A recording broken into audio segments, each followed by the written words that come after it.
I'm making this video purely because I feel like I'm in the yapping mood and I have no one else to yap to, so I'm setting up the camera and yapping to you guys. I'm doing some like skincare. I woke up this morning super early, guys. I was up at like 6 a.m. this morning, went to the gym, came home, knocked out a bunch of stuff, and now I just finished Aerifier.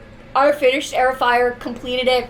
This took me a while to get through, and I don't want to like spoil Throne of Glass. Also, I'm doing a full Throne of Glass vlog for YouTube, so expect that whenever I'm done the Throne of Glass series, you're going to see a full vlog of Throne of Glass because a lot of people were asking for it. Listen, I feel like with Throne of Glass so far, this is the third book in the series. I feel like as I'm reading them, nothing is like really making me want to like immediately jump into the next book. Like when I was reading Zodiac Academy, I went from book 1 to book 2 to book 3. With Throne of Glass, like for instance, I feel like I could put this down and go read 5 other books and then pick up the next book. I would still give this 5 stars, don't get me wrong. The last like 10% of this book, I think kind of guilted me into giving it a 5-star rating because the last 10% of this book was really good. The action was there, everything was there. I am still a Kale fan, okay? I want her to be with Kale so bad. I love Rowan, don't get me wrong, but I want Kale to be endgame. I want Kale to be endgame. Anyway, not the purpose of this video. I'm doing a whole vlog, like I said, for Throne of Glass later on. What I wanted to talk about are some books that I feel like some people would be shocked that I actually really love because I don't talk about them a lot on my social media pages. As you can see on my bookshelves, I have a lot of dark romance, a lot of dark fantasy, a lot of fantasy. But I am such a lover of thriller, like suspense books and contemporary romance books. I'll read usually 15 to sometimes 20 books a month, okay? But out of all those books, only a handful of those actually make it onto my pages. I feel like thriller books are like my little guilty pleasure. They're the books that I turn to when I feel like I might be getting into a reading slump. Like sometimes I'll pick like a really smutty like short book to read. But a lot of times I'll turn to thriller books. I listen to a lot of thriller books, audiobooks during my workday. Or just honestly, like if I'm at the gym and I need something to get the blood pumping, the adrenaline up, I'll listen to a good thriller book. So I want to go through some of my favorite thrillers, but also some of my favorite contemporary romances, and then some books that are on my TBR. Like I said, I literally just wanted to yap.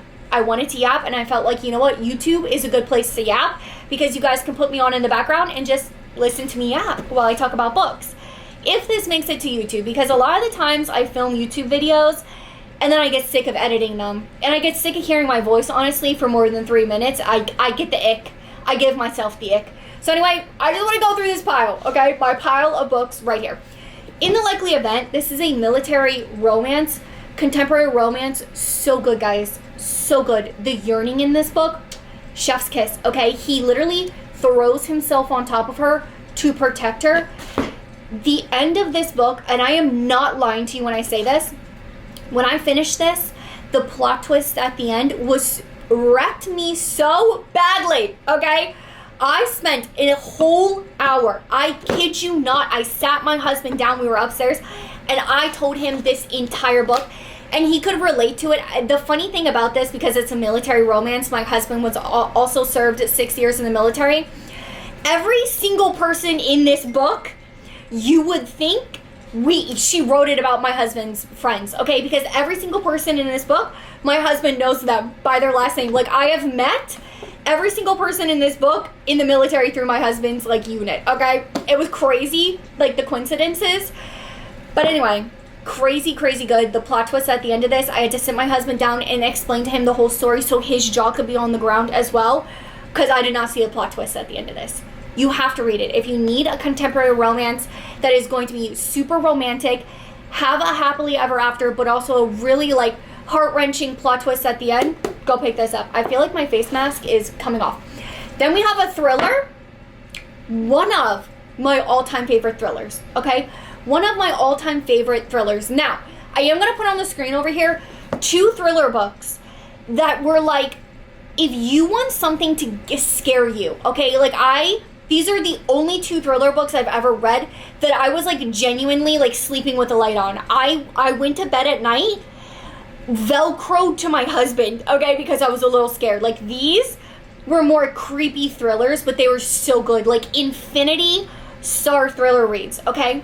But War D was phenomenal. I remember reading this book because we were supposed to go grocery shopping, and I told my husband, like Saturdays we normally do grocery shopping together, and I told him, I was like, okay, we're gonna go grocery shopping at like 2 p.m. or something. Like I set a time, right? I was like, at 2 p.m.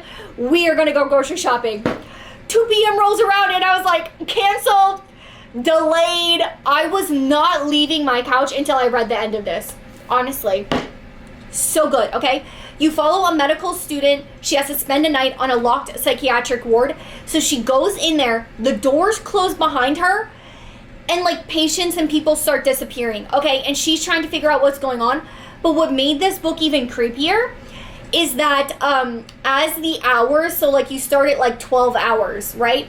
And then a couple chapters later, it says 11 hours. And then a couple chapters later, it says 10 hours. So like you do a countdown of the hours that she has in there. So you know, as you get to hour 3, hour 2, right, that something's about to happen. It spiked my anxiety so much, but it was so good. 10 out of 10. It's a thriller book I will be rereading at some point. Okay, I haven't read this one, but the first one, I think it's called The Perfect Marriage. You follow, I think she's like a lawyer or attorney, okay? But she takes on her husband's case because her husband has been, accused is the word I'm looking for. Her husband has been accused of unaliving his mistress. I don't know what words you can say here on YouTube. So she takes on her husband's case to try to prove he's innocent from his mistress, okay? It was phenomenal. I did not see the twist coming at the end, nor was I prepared, but I am super excited to read The Perfect Divorce. Actually, my Libby hold, I believe, for this audiobook just came through, so I need to read it immediately, and it will be being read very, very shortly here. Okay, Matt Rafferty, she's a fellow, booked, I don't know if she's on BookTube, but she is on, TikTok and Instagram. Love her down, okay? She is a phenomenal writer. I've read a lot of her books. This, literally, my palms were sweating, okay? But it was so much fun, and it has, a little bit of a romance in it as well. Okay, so you follow a group of friends, okay? All these girls, they go to, this haunted mansion, this, haunted house. And the spirit in that haunted mansion, follows them back to their place, basically, okay? Supposedly, they think that this haunted ghost has now followed them back to their mansion, but they live in a very creepy old mansion.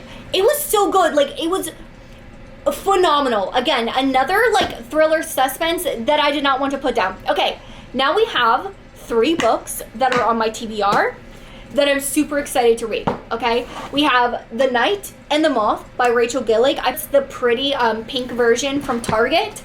Then we have It Happened One Summer by Tessa Bailey. I felt like this would be such a cute, fun summer read.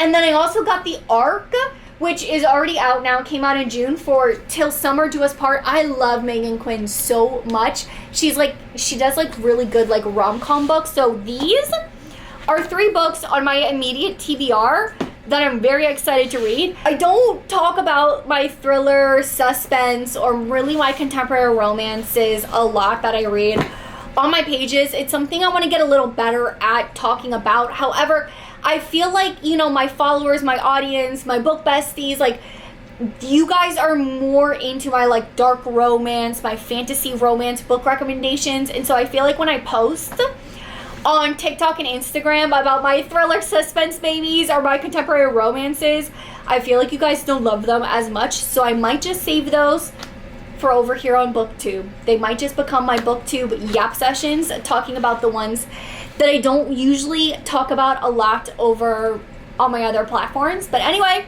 thank you for letting me yap. I'm gonna let you guys go, and I don't know, hopefully you guys found a couple new books to add to your TBR.